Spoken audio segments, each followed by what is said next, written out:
jam 7 harita ngaran supirna Sumantri naik mobilnya mobil sedan berem nges langsung dirinya ke Jogja berangkat ke Jogja tadi nanti ba'da zuhur ngandahar heula terus dahar langsung berangkat ke Jogja diperkirakan kan di Banjar ke Jogja teh ya 7 sampai 8 jam tapi eta datang ka ditu asar encan teu kaharti horeg aya wiridanana.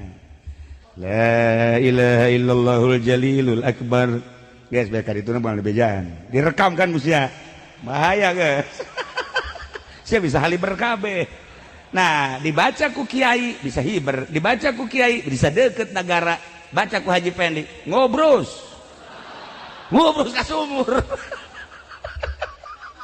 Orang kumaha nu macana. Ya Allah ya Rabb.